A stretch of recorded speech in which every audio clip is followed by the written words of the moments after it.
yeah, thank you everyone that's here so far. And yeah, we started these events in January.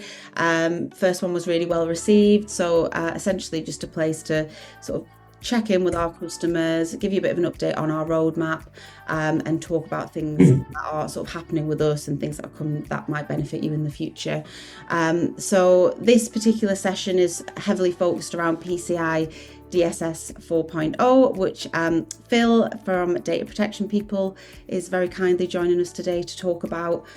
So first off, we'll have a quick update from Brining on the product, things we've recently launched. Then we'll go straight into the first speech, which will be from Phil, and then Gav's going to give a bit of an update following that about how we sort of sit as a security solution around this new PCI update and our plans for the future. And then we'll have some time for questions at the end, but as I say, it should be about 40 to 45 minutes max. So I will pass over to Bryn, and any questions, feel free to pop them in the chat, and then we can also circle back to them at the end. So here we go. Bryn? Yeah, well, I'm just going to give a real quick overview. This will be very speedy, but I thought I'd start with a recap of the last customer forum where we talked about these 4 things, mainly. Task Manager, user groups, SSO, UI updates. Pleased to say these are all live in the app, so that's a success, I think. The last one, UI updates, have been small so far, but we did talk about doing phased releases on this. So if you move to the next slide, Janie, the next one is a major update, and this is coming very soon. So we're currently doing internal testing, but I'm hoping that there'll be announcements in the next few weeks about an open beta where we can get everybody having a look at it. It's a major change, new UI, new elements, focus on accessibility, usability, all that good stuff. There's themes in there and the works. So very exciting, big update for the app coming pretty soon. And then, if we just pop on to the last slide, Jenny, I think just probably worth reiterating that everything we do is sort of driven by what our customers think and want. So if you do have any input that you'd like to give us, then please do speak to customer support or your account manager, and let us know thoughts and feedback and what have you, because it's likely those sorts of things will end up in the product at some point. And that's it. That's from me. Cool. Thank you, Bryn. So moving on, Phil, I think, is going to share his screen and do a bit of a presentation. So I'll just stop, and then Phil, you can share, please. Phil is Operations Director at Data Protection People, and is going to give a bit of an update on PCI DSS and the upcoming changes. So thanks, Phil. Thank you, Jenny. Can you hear me? Yes. Yes, and see my screen? Yes. Excellent, right, good. Well, hello everyone, and thank you very much, RapidSpike, Gav, Janie, and the team for asking me to come in and talk to you about the PCI DSS.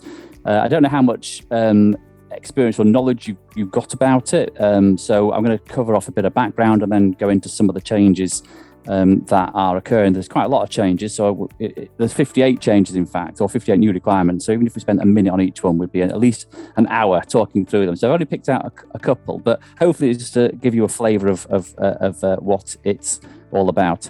I am currently a qualified security assessor, a QSA, for the payment card industry data security standard. There's quite a bit of disclaimer.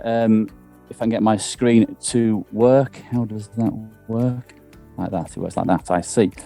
So the PCI DSS version 4 has been published, but the Security Council promised that the training for QSAs will be delivered in June, and it hasn't been yet.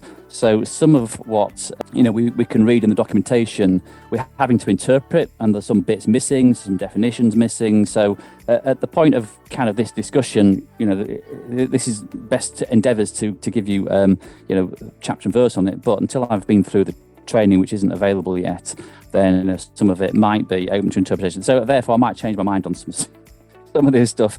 Is basically what I'm saying. So if you need to do anything yourselves, my advice is don't do it on the basis of this presentation discussion. You have to get some independent advice from us or from anybody else. Once all that training has been published and the QSAs have been through it.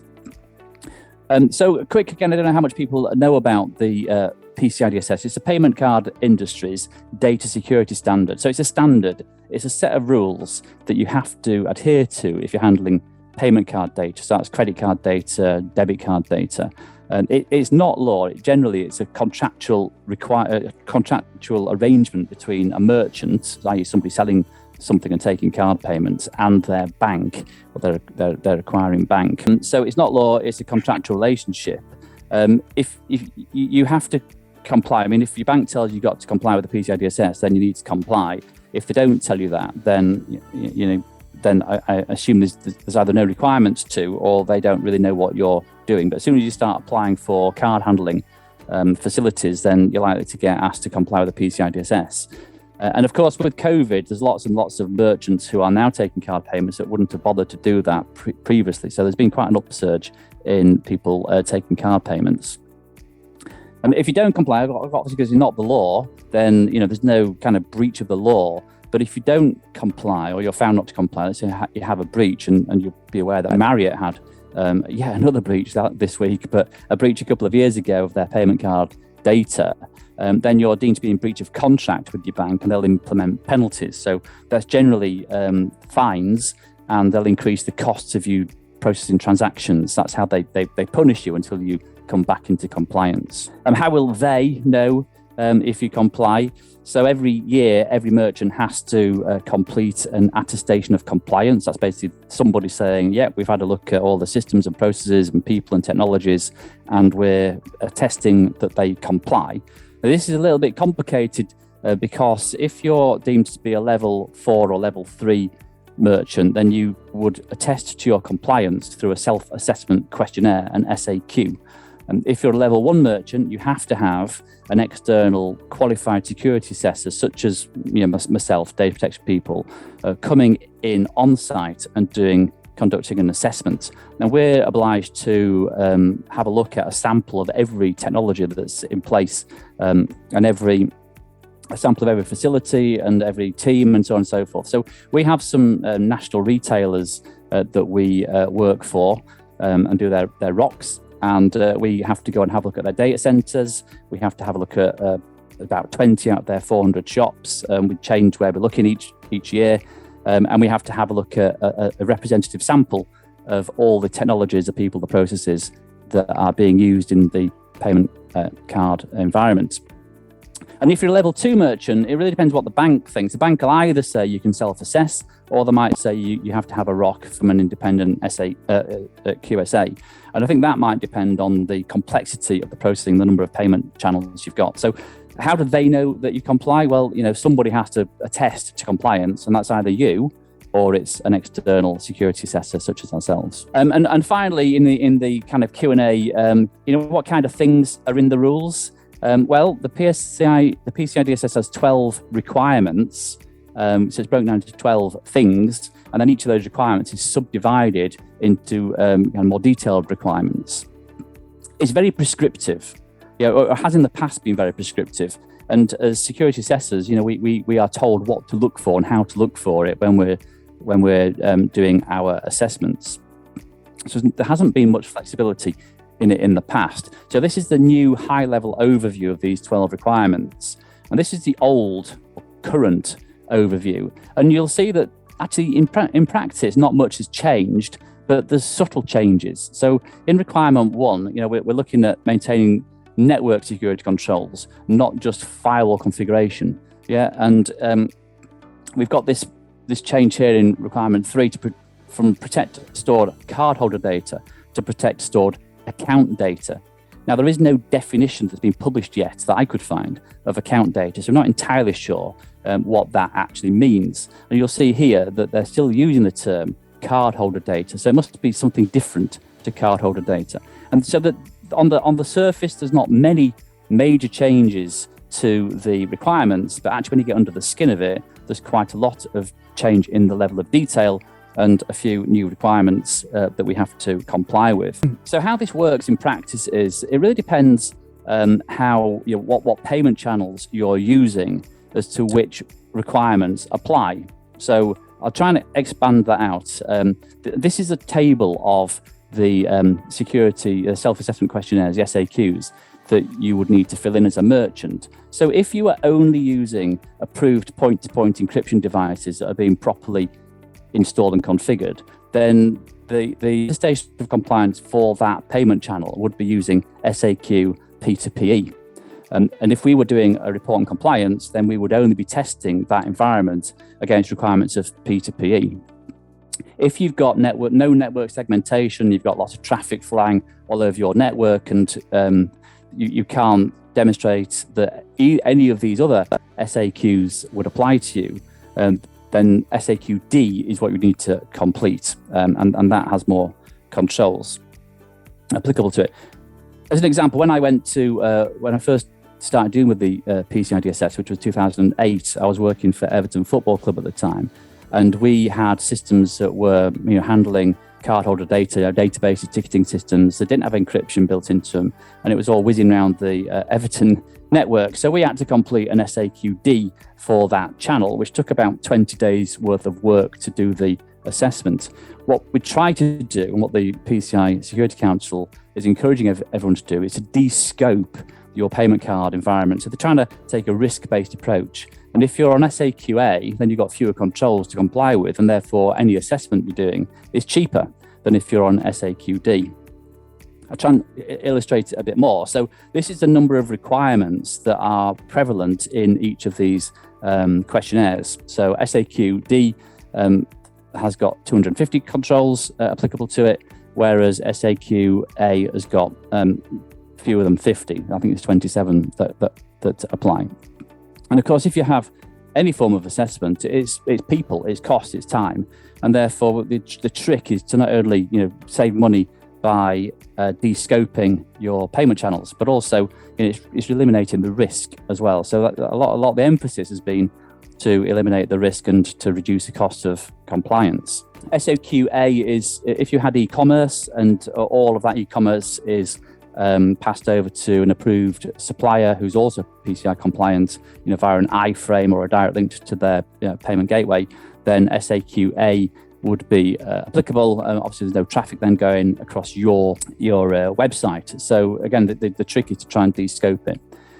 If you were a merchant with e-commerce on a website and a call center and a shop, then you might have to complete 3 self-assessment questionnaires. It might be that SAQ-B is applicable for your shop because you might have point of interaction devices or point of sale devices that directly go out to the public telephony network. You might have e-commerce, which you pass over to an approved supplier. That might be an SAQ-A. And you also might have a mail order or telephone order set up in a contact center where SAQ-C might apply. So each of these has got different number of applicable controls, and what we have to do as security assessors and what you would have to do as a self-assessor is test those systems against the requirements in each of those questionnaires. So I hope this is making sense, but that's pretty much how it works. If you're doing something like you've got telephone ordering and you've got a VoIP system, then that's very, very hard to get compliant because you're not in control of the infrastructure and a proportion of the network. So there are some approved VoIP suppliers. If you've got a PBX and the traffic's going across your network and it's not properly segmented or appropriately segmented, then you'd find that you're on an SAQ-D. So telephone ordering and telephone payment systems are notoriously difficult. And again, what we're trying to do is encourage all our customers who've got telephone card handling is to move over to a DTMF, approved DTMF solution, whereby those people can, making the payment would basically punch the details in to a telephone keypad, and it completely bypasses the merchant's systems in terms of being able to interpret that and access that cardholder data. And so each of the SAQs is relevant to each channel. And if we would just drill into requirement 1, the network security controls, then that's broken down into 1.1 and 1.1.1 and 1.1.2, etc. And then this is how they apply to each of those of the SAQs, the self-assessment questionnaires. And you can see that requirement 1 doesn't apply at all to anybody who's having to complete an SAQ-A, and it applies in part to those with an SAQ-C and in full to those with an SAQ-D. And there's some guidance about what those sub requirements are 1.1, 1.2, 3, 4, and 5. So, for instance, 1.2.3 requirement is to maintain an accurate network diagram that shows all the connections between the cardholder data environment, i.e. the networks and system components where cardholder data is being processed, and other networks, including wireless. So if you've got no traffic going across your network, then you don't have to comply with that requirement. Whereas if you have got traffic going across your network, your cardholder data traffic, then it's a requirement to comply, and we'll be looking at those network diagrams to see, if they're in place and if they meet the requirements. So hopefully you're still all with me, but that's pretty much how the PCI DSS works. It's a standard. It's got 12 requirements. They're broken down into sub-requirements, and those sub-requirements apply to different payment channels depending on the risk posed by those payment channels in the view of the Payment Card Security Council. So PCI 3.2.1 has been around for, I think about 10 years, might be more. I can't remember off the top of my head, but PCI version 4 is what we've been looking for, and that was published a couple of years ago and has come into effect. Now it's not actually fully in effect because I haven't retired 3.2.1, and I have got a timeline in a minute. But at overview, there's 58 new requirements, but we haven't got time to go over them all today across the 12 standards. There's a few new terms in there. I've just highlighted account data, where that's a new term that's not properly defined yet. And there is a new response when we're completing our self-assessment questionnaires and reports of compliance. We've got a new response we can say, which is the control is in place with remediation. So we might go and assess a merchant and find that they're not compliant, and then they subsequently bring that control into compliance. Then we would be saying, well, it's now in place with remediation. So that's a little bit more flexible for us as assessors. And then there's a new thing, which is a customized approach to control validation. So in the past, there was a very prescriptive, defined approach of how we had to test controls and what controls had to be in place. But now merchants can, in certain circumstances, adopt a customized control as long as it meets the objectives of the control objectives of that requirement. And we as QSAs are allowed to assess those. But you, if you're completing a self-assessment, you're not allowed to validate those. So you'd have to get an external party in to validate that those controls do meet the objectives and the intent of the requirements, and that the controls are in place. Again, that's actually quite good because it means that there's a bit more dynamic approach to this. It's not quite so rigid and inflexible. And one of the areas that I'm sure people might be looking at is passwords. So in the past, the Payment Card Industry Data Security Standard said that passwords had to be a minimum of 7 characters and changed every 90 days. You'll all be howling at me now saying, well, that's not current best practice. So, as long as we can demonstrate we're meeting the intent of that control, then we can flex, is my understanding, we can flex the password requirement, the way that we are applying that and the way we're going to test it. So what those changes mean in practice is that they will impose and require changes to systems, processes, and work practices, and some of those might take time. And we've been through this only a couple of years ago with the GDPR, where that required changes to systems and to process and to people. But for instance, the changes to the new password length, it moved from 7 characters to 12 characters in requirement 8.3.6. So that may require changes to IT systems. It might require engineering to the architecture of certain systems, and that's going to take time and it's going to take budget. So it needs planning in, pretty much straight away, really. Changing of processes, we're going to have a look at requirement 6.4.3, and you've got to keep new inventories of equipment. So that requires, again, more changes to your work processes and your work plans and the responsibilities, and possibly even systems to demonstrate that you've got these new things under control. And then there's going to be changes to the way that you do your work, the work practices in your business. So there's requirements at 12.3.1, a new requirement to perform targeted risk analysis. So, you've got to figure out what that means, and then who's going to do it, and how that's going to be recorded, and how it's going to get reviewed, and so on and so forth. So undoubtedly, changes in version 4 of the PCI DSS is going to impact your systems, your processes, and your work practices. I just wanted to pick up on two. As I said, we haven't got time to run through all the changes, and these aren't necessarily the most important ones. But requirement 6.4.3 is a new requirement, and it requires the management of payment page scripts. What that is applicable in SAQ A and D and AEP. So not all payment channels require this control to be in place. The intent of the control is published, so we can read through that and figure out, well, what is it trying to do? And you can see that it's trying to make sure that scripts on pages are managed, that you have a list of approved scripts and that they're monitored and they're managed. And the objective is to reduce the probability of unnecessary scripts being added or tampering of scripts that are in place. And the PCI defined approach is there. The merchant implements a method to confirm that each script is authorized and that it's implemented to ensure its integrity, and that there's an inventory of all approved scripts with a justification. So we know what the intent is, and we know what PCI defined approach is, and then the next job is, well, how is the QSA or the internal security assessor going to assess compliance? And so what we'd be looking for is an inventory of scripts and their justification. We'd be looking for that. Is it in a database? Is it an Excel sheet? Is it a Word document? Where is it? Is it version controlled? Is it managed? Is there a policy on how this requirement is met, and which there should be, and probably a standard operating procedure to ensure that scripts get proposed and approved and added to the inventory and deployed and prior to deployment tested, etc.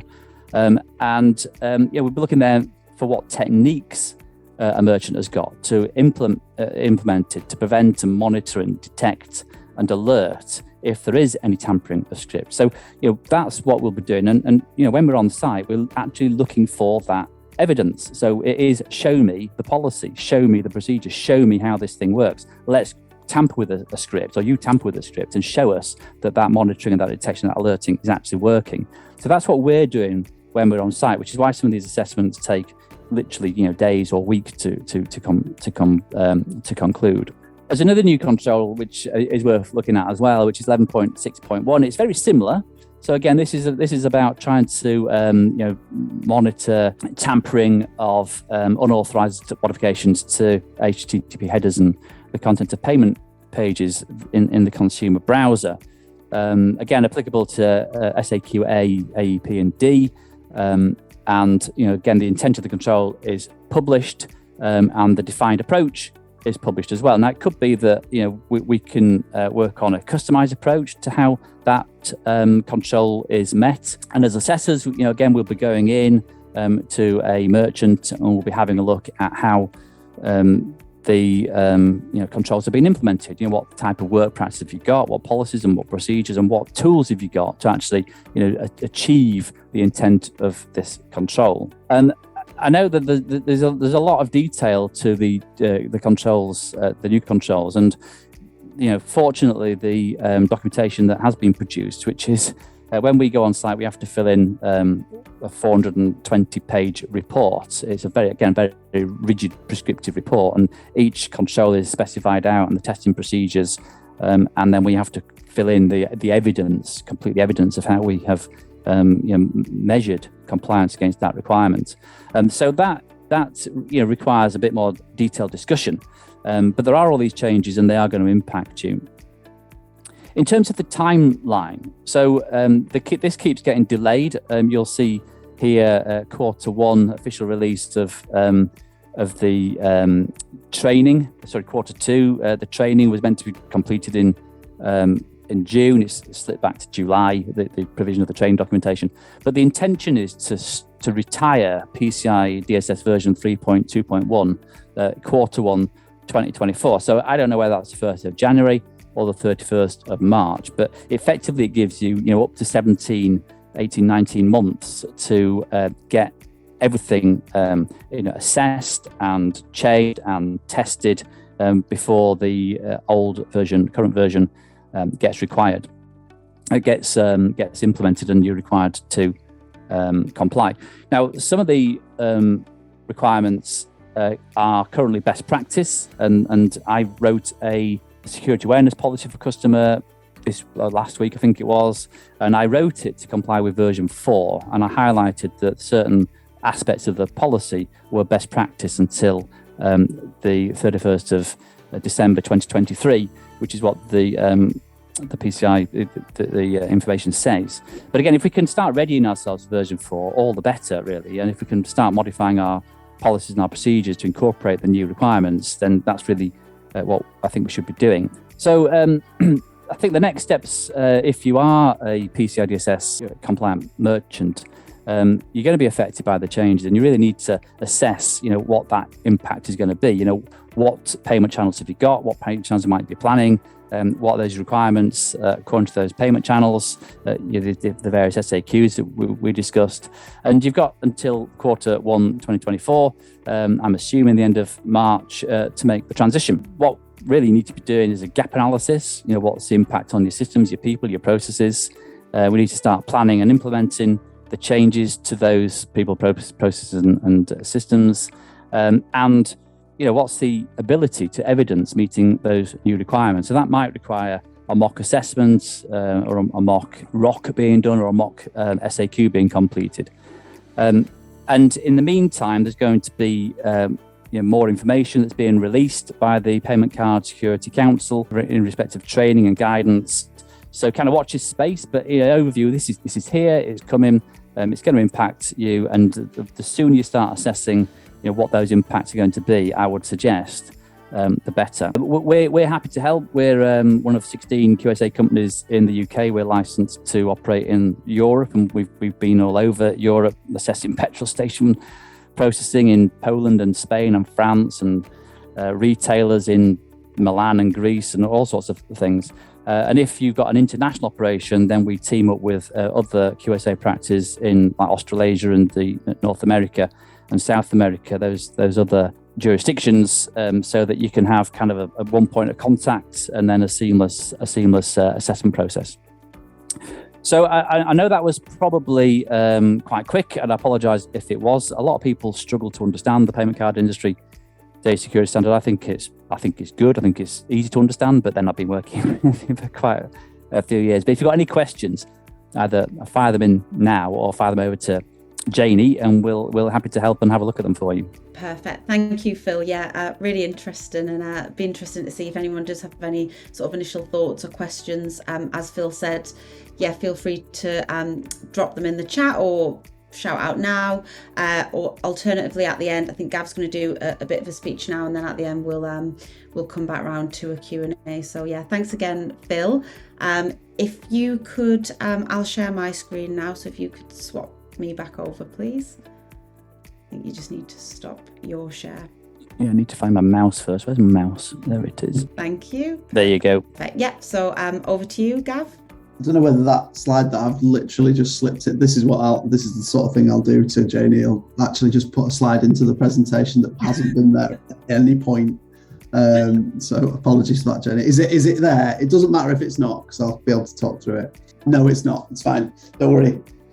So I think it's worth really recapping, and massive thanks, Phil. That's really, really interesting. And I think, having people who can divulge and interpret these very, very complex requirements at case, which are all very useful and really good for us as businesses. And we obviously use credit cards ourselves on our own site. So, to help us understand these kinds of things is actually absolutely really good.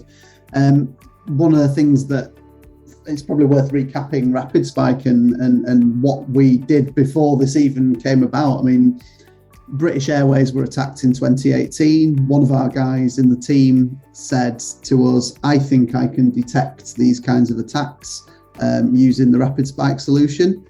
So we gave him a little bit of time and a little bit of space. And just so turns out that we absolutely could. And the key thing that happens when payment pages are attacked is they hack in somewhere, somehow. Nobody, there are many different methods, many different types of attack. There are many different MageCart type groups, and if you've heard of MageCart, that was actually it's it's a sort of munge of words of actually Magento cart attacks, which is where MageCart comes from, but it's not completely and utterly just MageCart that Magento that gets attacked. It's many companies, and these attacks have risen, which is obviously given rise to these requirements being put in place. And where RapidSpike did that piece of innovation, and we would have actually detected the British Airways attack, and we worked on that. The one thing that any attacker needs to do is send data somewhere, and that is the whole premise of the RapidSpike solution. Is one, what do you trust on your site? Which third parties, which hosts do you trust on your website? And then, if you trust those, if anything else appears, we'll flag it up and say, do you also trust this one? And it's very much on that. We can't prevent an attack. Prevention of attacks is very hard. Prevention of attacks is generally around great process, great security awareness, doing the right things like patching and listening to things like in the requirements of PCI and 6.43 and 11.6.1. But it's still not enough. And I think having those last leg detection solutions are really, really useful. And I think, but we want to take it an extra level. And this is sort of what, questions that I would probably ask of Phil and ask of you guys here, is that one thing that we want to do is we're a detection and monitoring solution. So we can find when you're hacked, but to also assist the process of PCI, which for us, PCI bringing in these kinds of things is excellent for us as a business, because it means that people need more of our services, and I can't really argue with that. But what we want to do is help the process, and we collect a lot of data on third parties. We have a managed list within our trusted part of our MageCart attack detection tool.